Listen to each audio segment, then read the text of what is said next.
But I'm thinking next week we get something funkier and dirtier. Daddy. Hey, one time my wife and I, it was crazy. All right, it may take you a while. It may take you quite a bit of time to find it. But, okay, everyone, Christ, I need some help. Can I have a hug?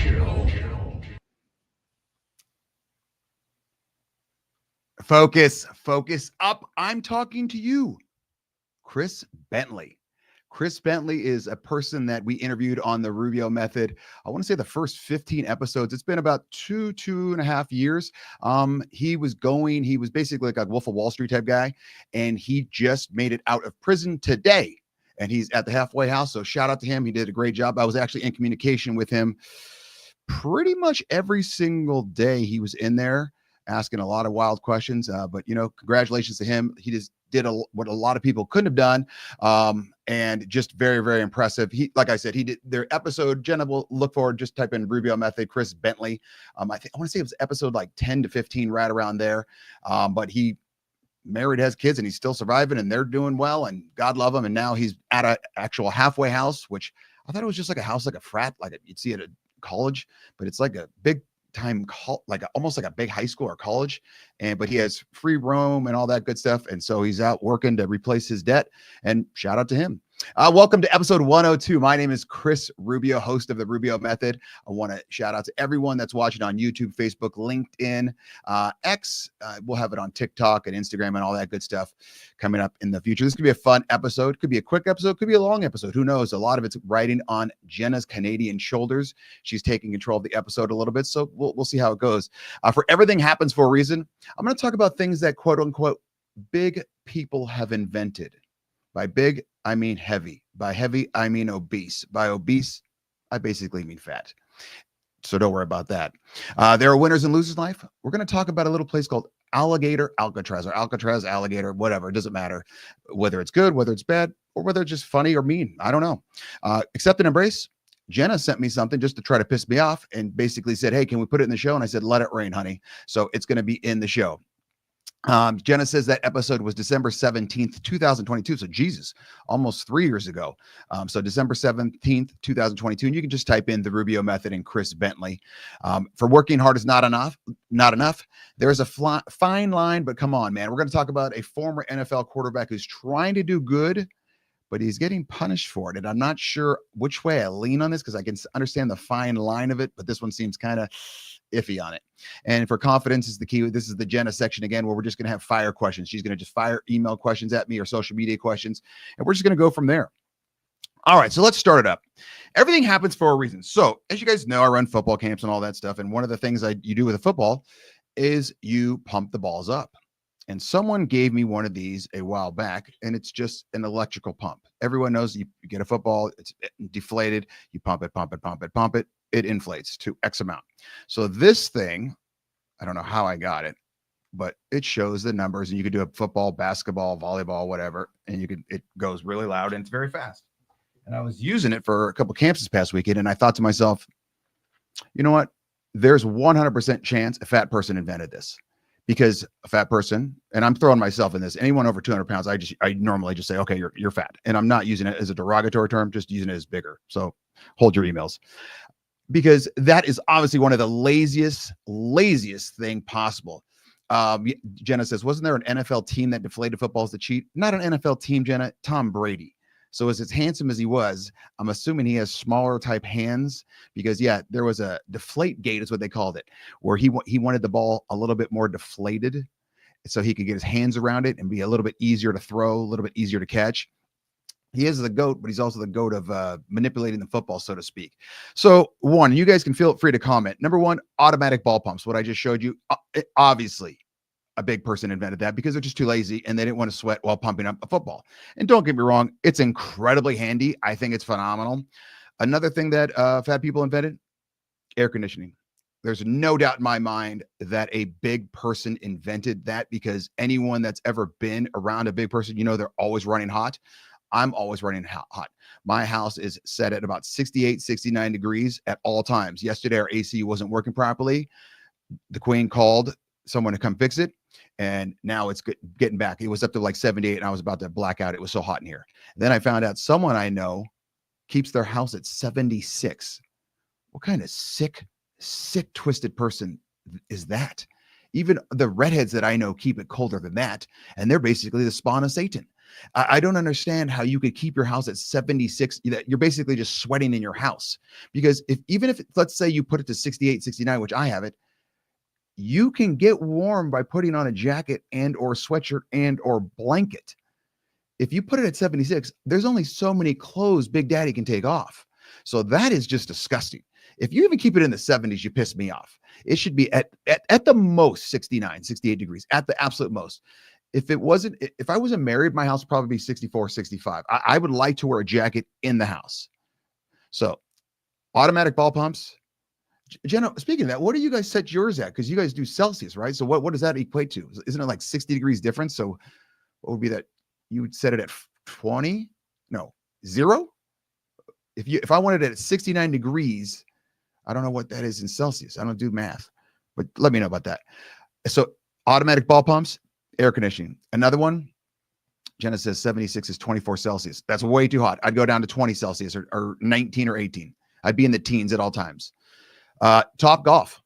Top Golf is that golfing range type thing where you go, and it's because golf is a kind of a slow sport as it is. You could be pretty fat and still play it because there's a golf cart that literally takes you around.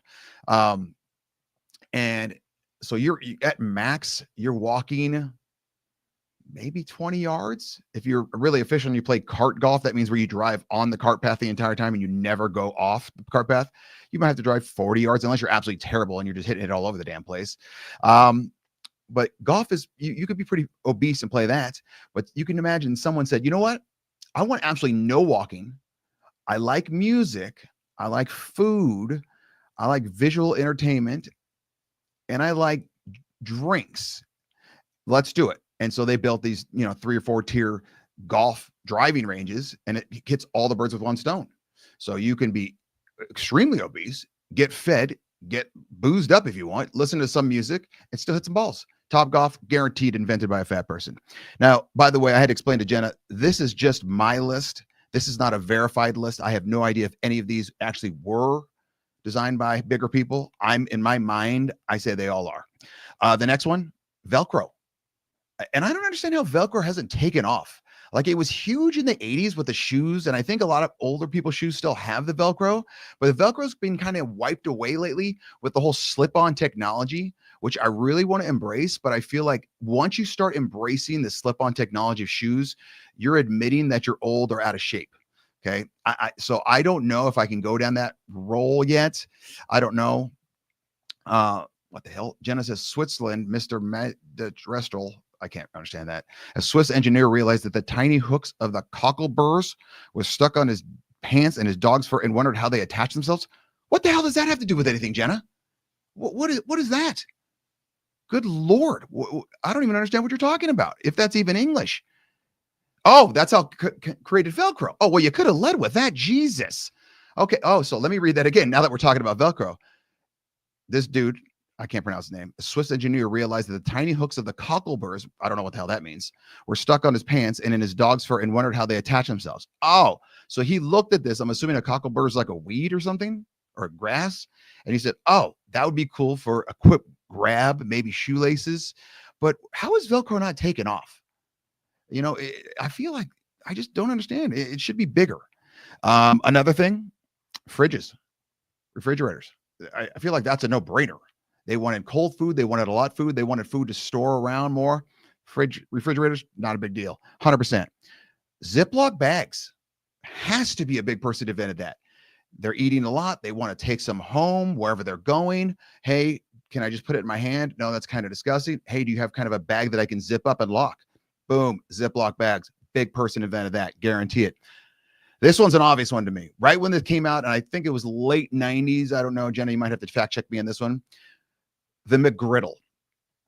Everyone's had the sausage McMuffin with egg from McDonald's. Phenomenal breakfast. We get it. And then 100% a fat person said, you know what? You know what will make the McMuffin better? Let's throw a pancake on there. And they're like, what do you mean? Just throwing a pancake? No. Let's infuse the McMuffin with some sort of maple syrup so it tastes like a pancake and another pancake at the bottom. But then you have the sausage, the egg, and the cheese. Let's go with it. We'll call it the McGriddle. So fat, yet so fantastic. Very, very tasty. June 2003 is when the McGriddle came around? No way. That's a damn lie. No way. That's 2003. I would have bet the 90s. I went through college without a McGriddle. Well, that's kind of depressing. Next thing that was invented by big people, pretty much the entire Taco Bell menu. If you look at the Taco Bell menu or anything that comes out on the Taco Bell menu, you can tell they've got a group of just big human beings in a room and they're just throwing food at them. And they're like, what do you guys think now? I mean, because from the chalupa to, I don't know, the soft taco crunch or gorditas, they're just literally just layering fatness now at each point. So like they have a taco, but then they wrap a burrito around it. But then they can have a burrito and then they wrap like a taco around it. So it's like the hard, the soft. You could just tell they're just running out of things and they're just saying, hey, big people, what do you want now? And they're just like, let's deep fry it at this point. Sounds good to me. Let's deep fry it and a taco and a burrito and then wrap another. Okay. Well, how many layers should we have in the burrito? 7. Sounds good. Okay. Big people, go do your thing. Here's your trough. Go eat. Another one, straws. I thought of this one last night. Straws. And you're probably thinking to yourself, okay. Inventor Marvin Stone created a paper straw in 1890. That guy, someone should go back in a time warp or time machine and slap him for inventing the paper straw, because paper straws suck. It's like you're drinking out of a toilet paper roll thingy. They're the worst. So Marvin Stone, you suck. No one likes you. The plastic inventor, find out that. Okay. Those are the ones that everyone should be using. So straws, here's 2 reasons. Number 1, if you have a straw, you don't have to lift your cup up as high. So that's less work. And number 2, and I do this all the time with forks. If you get a straw, I feel like you can't drink as fast, especially if like you have a shake or a malt or something like that. If you have a straw, you're like really going to town on it. You're going to blow an eardrum, maybe an eye socket, maybe a nostril, and you just can't drink as fast. So that's what I do with forks. I always pick like the child's fork so that I eat smaller bites. I still end up eating the whole damn thing. But when you get like a serving fork or just an adult fork, sometimes it's too big and you can get too much going at a time. And then all of a sudden, food's gone. So straws. Now, next one, I think this one's obvious. Stuffed crust pizza. How can you make pizza any fatter? Let's throw some cheese in the crust, baby. Great invention. I absolutely love it. Did a fat person invent it? I'm going with yes. I think there's no doubt about it. Jenna and I had a little bit argument on this one. I say keto K, invented by a fat person. And she says, for all you laymen who've never been to a proper keto K bar, what I'm saying for you is karaoke. Because big people like to sing, but maybe they don't want to move around. They don't want to do the whole Janet Jackson Rhythm Nation dancing around routine. They just want to sit, maybe stand, and maybe just croon out some tunes in a dark little environment, maybe a little cubby, if you will, and karaoke. I think, Jenna, you can Google it. I think you already did. It was like the Filipinos and Japanese kind of combined. You might want to see if the sumos had anything to do with it, because I'm thinking maybe they did, because those guys aren't moving around. Another obvious one to me, ping pong. Ping pong. I don't think I've ever met a big human being who wasn't awesome in ping pong. You know why? Because big people are quick. They're not fast. There's a difference between fast and quick. Fast is you could run 40 yards fast. Quick, you can run maybe 2 yards fast. Okay. All the big linemen that I ever played with, They were not fast on their feet, but holy hell were their hands quick. They could choke you out in 0.4 seconds. If you've ever seen an NFL lineman, they're like ninjas with their hands. So ping pong, and then you don't have to move. You could just stand there, especially the bigger guy. You got two paddles in your hands. You're moving around. Your arms are there. The first documented version of table tennis as a parlor game was 1890. Doesn't surprise me. I guarantee a big person invented that one.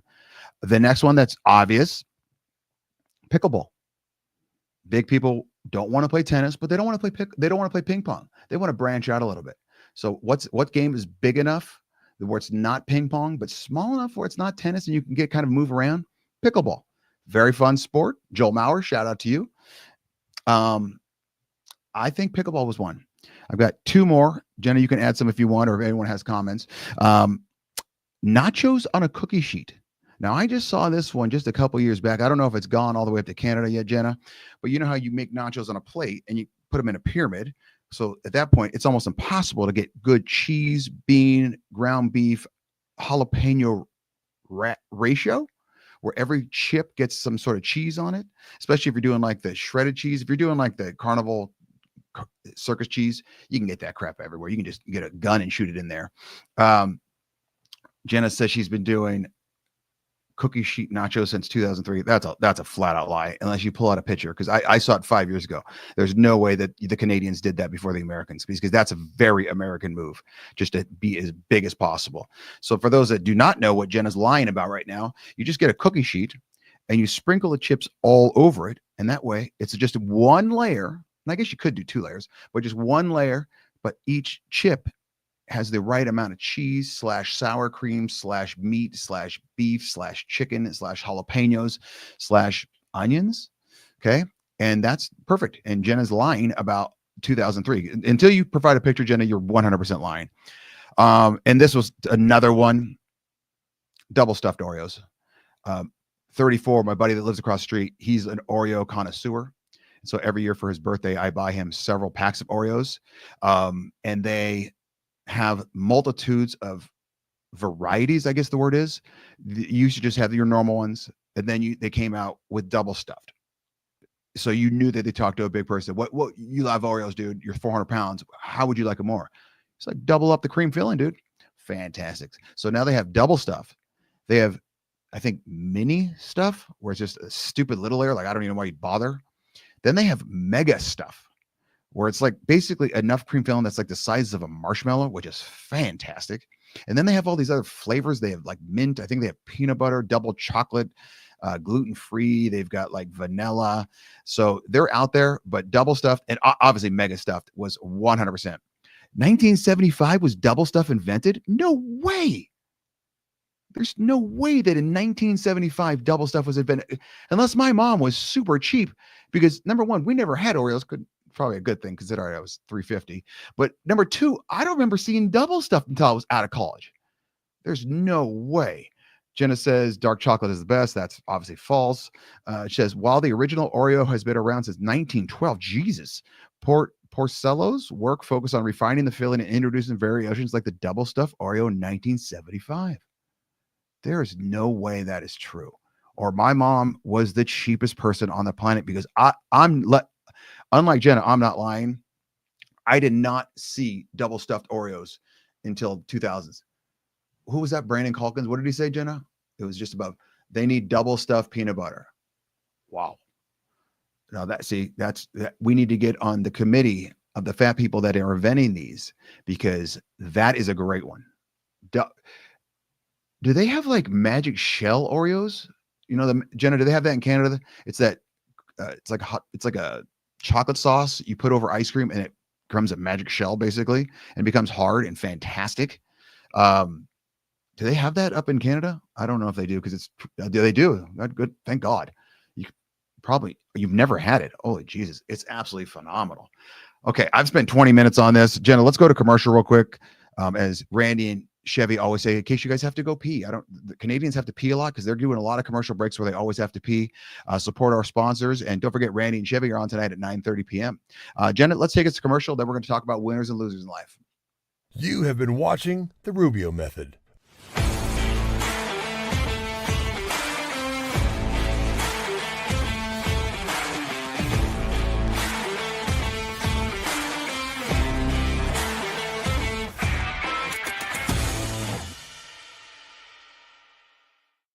Take it away, Rubio. Focus up, Whitney. Talking to you, Whitney, out at One Shot Charlie's. I will be coming up there probably next week sometimes, now that baseball will be over this week with a state tournament. It should be 12,000 degrees, so that should make it even better. So yeah, there's that. But no, shout out to the LC Bucks. Hopefully they have a good showing. They do very, very well down in Kuna, Idaho. I think that's how they say it, or that's how they told me. Welcome back to episode 102. Appreciate you liking, sharing on Facebook, LinkedIn, YouTube, TikTok, Instagram, and of course X. If you have any questions, you can email Rubio at therubiomethod.com. And don't forget Rumble. Thank you, Jenna. So accept and embrace, or no, winners and losers in life. El Trumpo, I swear to God, half the stuff he does is just to piss people off. He likes to poke the bear. The latest thing he's doing is, in case you haven't noticed, he's got ICE going around. These are the government agencies that are going around. Basically, if you're an illegal alien or immigrant is what you want to call it, you're here illegally, you're going around and they're checking you out and you're gone. Boom. And it's had pretty much drastic consequences. I know a lot of my friends still live in Los Angeles, and they'll send me screenshots of all the maps, and there was no traffic. Like, there's very minimal traffic compared to what it normally is on the 210, the 134, the 101, the 5. These are all names of the freeways out there. And it'll be, Monday at like 9 o'clock in the morning where there should be bumper to bumper, and they're just flying down the road. So it brings up the question. Number one, how many illegals were there? Number two, El Trumpo's already said, like, hey, I'll give you $1,000. You can deport yourself right now. You go. But if we catch you, it's going to be a problem. You're not going to let you back. So in Florida, with the help of Ron DeSantis, they have this thing called Alligator Alcatraz. It's built just west of Miami, okay, basically in swampland. And if you've ever been to Miami and or Florida in the summertime, it is, I want you to imagine the pit of hell and then double the amount of degrees. Okay, that's how hot it is. So it's hotter than 76 degrees AC turned on in your house. That's how hot it is. And they've basically built this mini Alcatraz to house all the illegals until they get, boom, peace out.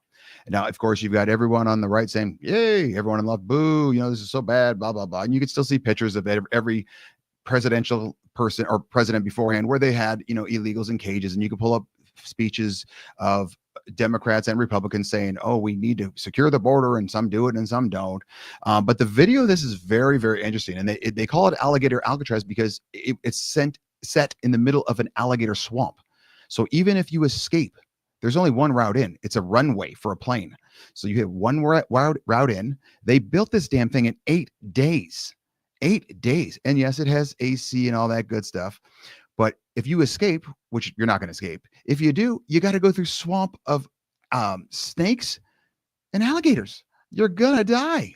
Not to mention the mosquitoes are probably the size of my head out there. So Jenna, play this video for me. This 30 square mile area is completely surrounded by the Everglades. Presents a efficient, low-cost opportunity to build a temporary detention facility because you don't need to invest that much in the perimeter. People get out, there's not much waiting for them other than alligators and pythons. Nowhere to go, nowhere to hide. Within just 30 to 60 days after we begin construction, it could be up and running and could house as many as 1,000 criminal aliens. This presents a great opportunity for the state of Florida to work with Miami-Dade and Collier counties.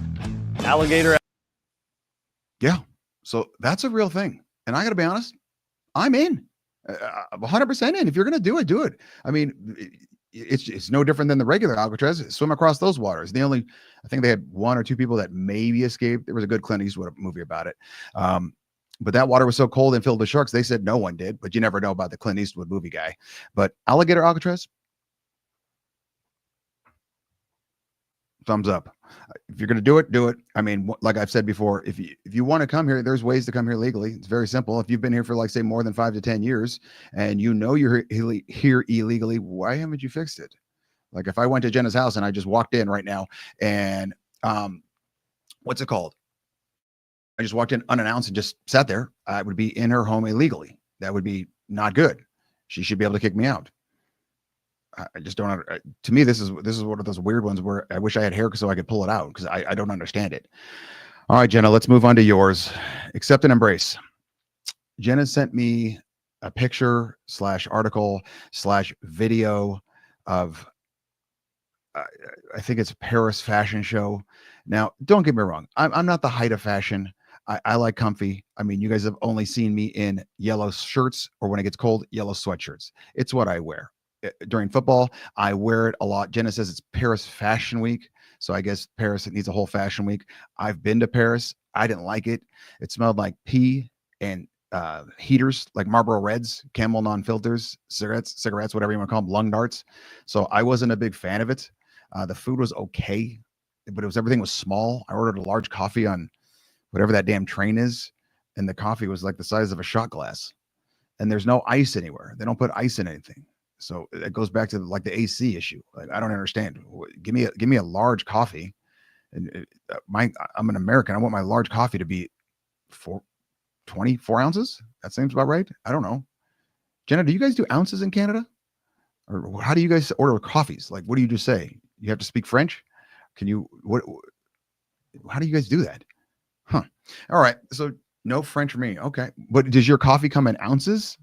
Can you say like, give me 16-ounce coffee, small, medium, large? Okay. But do you just trust? How many ounces is a large? Do you guys, what I'm asking is, do you use the term large ounces as alcohol? What? So, okay. What do you use for coffee? So if you're talking about booze, you do ounces. So give me 16 ounces of I guess, a beer, but you wouldn't say 16 ounces of like rum. But how would you do the Canadians? They're on their own page. Speaking of Canadians, once again, don't forget to watch Ride with Chevy and Nasty tonight at 9:30 p.m. Always a good Canadian conversation. Very funny. Legally, you can't have more than 3 ounces at a time. Is that booze or coffee? What? Why you can't have more than 3 ounces of booze at a time? Is beer considered booze? What are you? What? What is a normal beer? Isn't a normal beer 12 ounces? Canadian beer is stronger than the USA. Okay, Jenna. Now you've gone crazy. All right, let's go back to Fashion Show Week in Paris, or Paris Fashion Show Week. So Jenna, she's going to pull up some pictures for me. Jesus God, what the hell is that? Okay, for those that can't see because you're watching on Spotify or iTunes, is that a dude? I think the one on the right is a dude. I think he's wearing some sort of suit, but he looks like he's from the movie Pixels with Adam Sandler. And it kind of hurts my eyes, to be honest with you. It looks like he jumped off the set of Q*bert, and it's really stupid. It doesn't look comfortable at all. I don't understand how do you go to the bathroom in that, number one? Number two, how do you scratch yourself? Number three, he's got some sort of accordion thing around I'm gonna go with his throat. This just looks absolutely miserable and uncomfortable. And then that's the better one. The one on my left it looks like a wonton or a fortune cookie, but it's got a blue eye in the middle of it with some super long eye. Jenna, you see, I can't tell. Are those real eyelashes? Jenna, can you go back? Because I need to see if those eyelashes are painted on. Or are they painted on, or are they like actual hair sticking off the wonton? Because that's another one. Oh, she says printed on.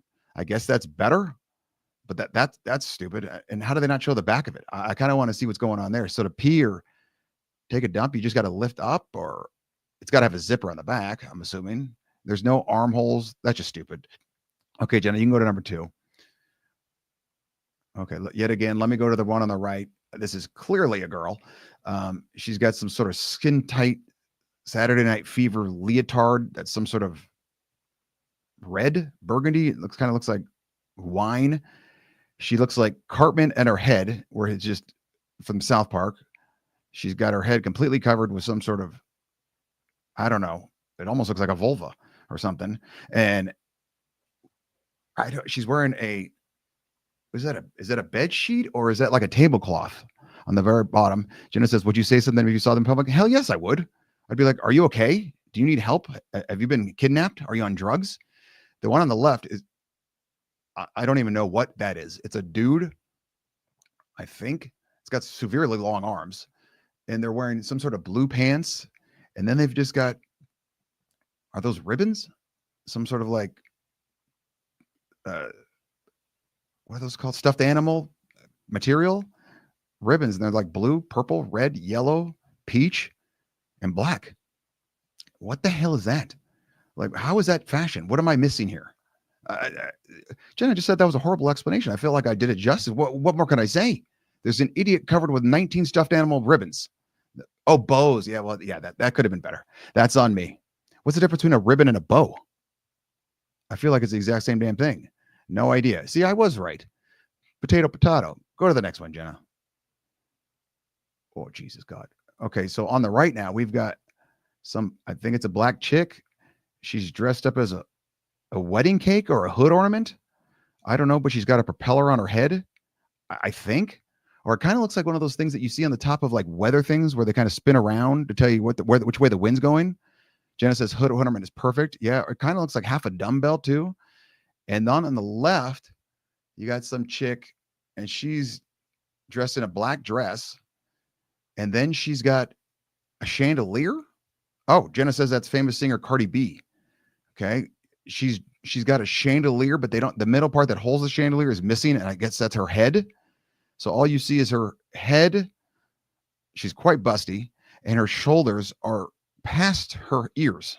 So above her ears. So she kind of looks like an oven mitt or something, but it's like dangling. So it's, I guess, a chandelier. These are the worst things I've ever seen. And the bird, what bird? Oh, Jesus, I didn't even notice the bird. Oh, yeah, there's a bird that is part of the outfit. I didn't even realize that there's a bird coming out of her rib cage. Is that her arm? It's a crow. Is it a real bird? This bird is looking at her. And I don't know if she's holding it. There seems to be, it's a real bird. Yeah, because it's got like a string attached to its hoofs. And Jesus, what the hell? Okay, next one, Jenna. That is the worst thing I've ever seen. That might go as the worst. Okay, that's it. Thank God that's it. All right, let's move on for that because I feel like I just got dumber. But working hard is not enough. Okay, so Teddy Bridgewater. This is a feel-good story, or maybe not a feel-good story.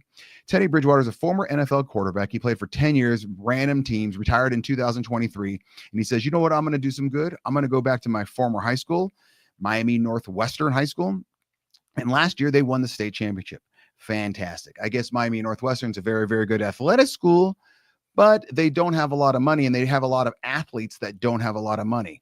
Teddy Bridgewater played 12 or 10 years in the NFL, league minimum at that point, probably $600,000-$700,000. And if he saved his money properly, which he should, or invested it the way most players should or do, we'll say, he should have some coin in the bank.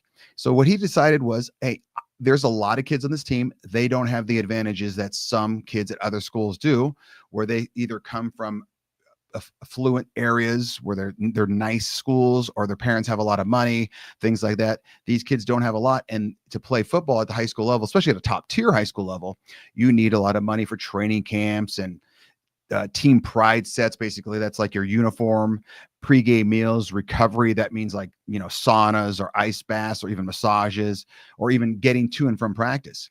So Teddy, who's not officially on staff, he's on staff, he's the head coach, but he's not a legal, basically, teacher. So he's not part of the school district. So he's independent. So he's like an independent contractor. So he's independent. All right. He's under fire for assisting many of his athletes. What was he doing? He paid $14,000. Now, this is all of his own money. All of his own money. He did not raise any of this money. This is out of his own pocket. He spent $14,000 for training camps. So these kids had to go to different training camps, things like that. He spent $14,000 on that, his own money. He spent $9,500 for team pride sets. That means, practice uniforms where they all wear black shirt, red shorts, same colored socks, maybe the same shoes, same cleats, things like that. $2,200 a week. $2,200 a week for pregame meals. Okay. And that could be expensive. Say you got 50 kids on the team and let's just say hypothetically, you're taking them to Subway. Okay. You're buying them each a foot long, a bag of chips and a bag of candy, or bag of cookies the night before a game. That's going to run you what? $15-$16 per kid, 15, or let's say 20, just to round it up with a drink, 20 times 50. That's $1,000. Okay. So easily could be running that. And that's just for pregame meals. Then he did $1,300 a week for recovery. That probably means sauna, massages, ice baths, therapy, things like that. Definitely needed during football, where it's obviously a very rough and tumble sport. And the last one, $700 a week for Ubers. Okay. This is not him coming back from bars. This is all of his players that just don't have rides. Not everyone has parents that can buy them a car, even if it's a beater. Okay. Not everyone has access to a bus route. Not everyone lives close enough to school where they can simply walk. So he's paying, okay, Johnny, you 10, let's get you a big Uber. We're going to make sure you get to and from practice, to and from pregame meals, to and from therapy / recovery after the games. And so he spent $700 a week for Ubers, which doesn't seem actually like a lot of money to me for that many kids. But he's under investigation now, like, wow, this isn't fair. And yeah, it's not really fair, but is it fair? Because it's not fair that not everyone has an NFL coach that's willing to spend that much money on them, but it's his own money. And it's one of those things that I guarantee other high school programs, they have big time donors that they can just donate that money.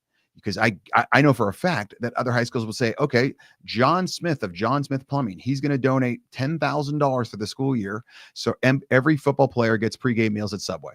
So why is that? Is that one of those where he just has to go through the legal loopholes?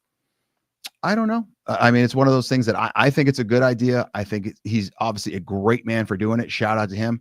Very, very, very impressive that he is doing it. And I think it's a good thing. And I think that his players should thank him, the school and the community should thank him, because kids that are playing football or usually playing any sport, they are less likely to be in trouble just simply because their time is occupied. When you are busy with school, whether it's theater, band, leadership, whatever, sports, that's less time of you sitting around looking for trouble. So I'm all for it. Good job, Teddy Bridgewater. Shout out to you. I think that's a good idea. All right. Confidence is the key. Confidence is the key. All right, Jenna, it's your time to shine. Is there all the email questions that have come in over the last couple of weeks? Let's see what we got here, Jenna. Rubio, let me pull this up a little, Jenna, because I can't see. Hold on. Rubio, what would you do if you knew there was a loose snake? Okay, you put lose, Jenna. Loose snake on your plane. I recently heard that this happened. Well, there's a movie on it called Snakes on a Plane. If there's a loose snake on the plane, yeah, that's going to piss me off. Because number one, that thing's going to be venomous. Number two, people are going to freak out. Number three, they don't make a lot of sound, and it's almost worse if there was sound. I feel like you can't get everyone into the front of the back. You got to find out where the snake is. There's got to have someone who's got a big jacket. People always have blankets or pillows on a plane. You got to round that thing up. There's got to be someone on there that knows something about snakes. Someone's probably got a guitar or something on there so you could pin down the head. Yeah, I'm not volunteering this little mission, but I'm gonna volunteer and talk my way to the leadership role. But I'm gonna appoint people to do things that I'm saying, because even though I'm a bigger guy, I've got great quickness, and I have been on a grand jury. I don't know if I'm qualified to capture a snake at 30,000 feet up. That's just me. All right, Jenna, next one. That was a good one. Whoever did that one. Rubio, do you agree or disagree, and why? You should prioritize your marriage before work or kids. Ooh, that's a good question. Should you prioritize your marriage before work or kids? I think it's got to be a balance. That's a good one. There's a whole happy wife, happy life thing, and everyone struggles at it. I struggle at it all the time. I would assume most husbands do. Because you have to provide if you're providing. Oh, Jenna just gave me a caps wrong. Okay, I wasn't even done answering yet, Jenna. Jesus. The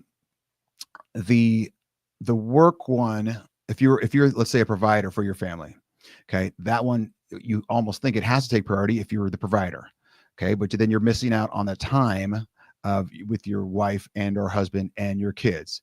And you've heard me say 1,000 times, whether it's on this show or decades, you get absentee parents. That becomes a very, very big issue, where I would be willing to bet if you look at any of these kids that are having issues mentally, whether you think you're this or you think you're that or whatever, I always say, first thing I always say, let me see the parents. Let me see the parents. Okay. Not everyone's going to have two sets of a mom and a dad. Okay, just not going to happen. I was raised by a single mom. She did a great job.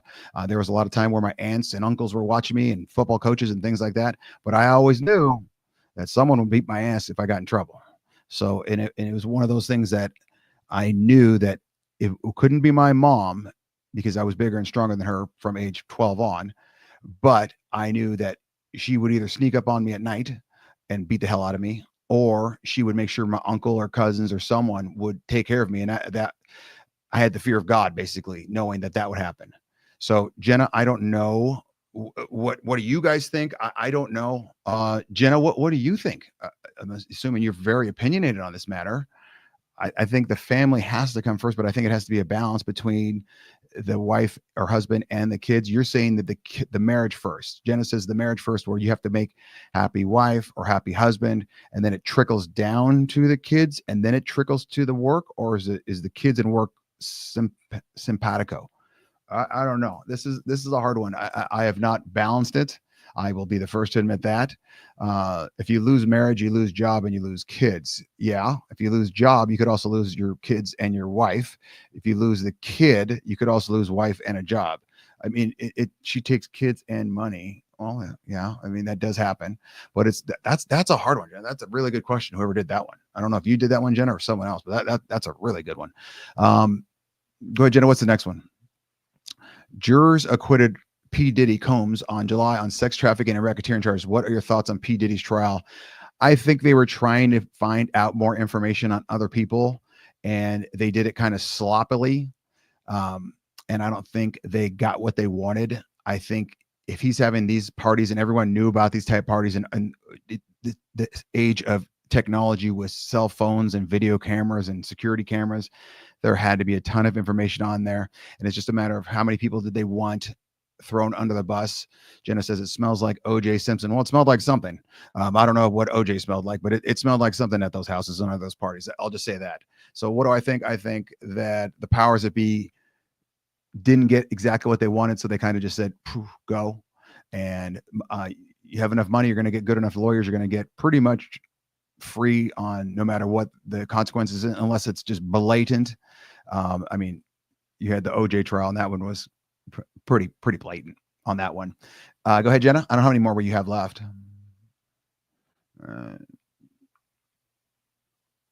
What will happen to him now? He'll probably go to like Switzerland or something. He'll probably just go to, a far off place and kind of, you just won't hear from him anymore. Didn't Woody Allen do the same thing where he married like a 9-year-old Asian girl that allegedly he had relationships beforehand, and then he like moved to Romania, or am I crossing stories? Because like Roman Polanski, the director, did the exact same thing where he hooked up and got married to like a 11-year-old or something like that, and then all of a sudden he just went to Denmark or Austria and just kind of lived like in the middle of nowhere. And I think they just kind of have their money and they have their girlfriend / wife, and they just kind of dissolve and no one hears about them. And with the news cycle nowadays, how it's so quick to evolve. I mean, whatever you think, blah, blah, blah. Rubio, what do you think about the Epstein list that disappeared? I think that's quite interesting. It's one of those that if anyone should yell right now, it should be Ghislaine, or I don't know how to pronounce her name, Maxwell, the lady Epstein's like confidant who's in prison. So she's in prison, but there's no list. So what is she in prison for? She's in prison for being his madam or whatever you want to call it, for all these people that allegedly he had on the island to have sex with these kids or girls. But if there's no list and there's no girls / victims / people that were victimizing them, then why is she in prison? It doesn't make any sense. Like, you could look at it several different ways, and I don't think it makes any sense. I think it's either 100% out there, but it goes so high that everyone's on it besides myself and Jenna. And I don't know, but it's just, there's too many holes in it. And I think Pam Bondi did a really bad job of saying, hey, I've got this whole file on my desk. It's right there. It's right there, right there. And I think she was trying to showboat a little bit to where, hey, look, I've got this list. I'm Big Bad Bondi. I'm blah, blah, blah. And where she didn't even look at it yet, or everything's redacted. I just want to know, and everyone that's pissed off about it right now on the left or the right, and I get it because there's a lot of victims on there, but this has been going on for like 15 years. And if you're just pissed off now because El Trumpo allegedly has the list, you weren't pissed off 7 months ago when Joey B had the list. It's one of those things that if you're going to be pissed off, but you can't look at this like a third grader and then wonder, like, so is there a list, or if there's not a list? If there is a list, just show us the list. If there's not a list, okay, then free Ghislaine Maxwell. Why is she in there? It's like, there's a list of houses that I burned down. Okay. I'm going to prison, but then there's like no list of houses that I burned down. So would I still be in prison for the houses that I didn't burn down? Because there's no list of the houses that I burned down. There's no houses. It doesn't make sense. It's one of those that's so dumb. It's just stupid. Like they're just playing the game right now. And at this point, the public is losing so much trust in the higher up government, whether it's the Federal Bureau of Investigation, FBI, or whether it's just the quote unquote deep state. You're just daily losing trust in the higher ups. And it's one of those things that they're going to say something next time. It's like you're crying wolf. Like, why would I listen to this? Yeah, I don't trust that you're going to be truthful anyway. Jenna, you got any more? Okay, no more. All right, so let's take it to the bottom line. The bottom line is all the things that you should have learned without even realizing you learned them on this 46 minute. I've been talking for 46 minutes. Jesus. All right, number one, bigger is better. Bigger is better. I gave you a list of about 20 things that I think bigger people invented, and I think they make the world a great place. Special double stuffed. Number two, play stupid games, win stupid prizes. You don't want to go to Alligator Alcatraz? Don't enter illegally. Seems like a pretty obvious solution. Number three, maybe I'm just not fashionable. Because Jenna showed me the whole Paris Fashion Week, and like I explained to you guys, I thought they were all stupid. So I don't know. We will be back next week. I have a good interview lined up. We're going to have a good time. Thanks to Jenna for producing the show. She did a fantastic job. Thanks to our sponsors, Art Beat. They do wonderful work, and you can find them on Facebook. And obviously One Shot Charlie's in Whitney. I will see you guys soon. Jenna, on that note, I'm out. Thanks for watching The Rubio Method. Be sure to spread the word. And don't forget to subscribe, like, or follow on YouTube, Spotify, iTunes, Google, Amazon, Twitter, LinkedIn, and Facebook.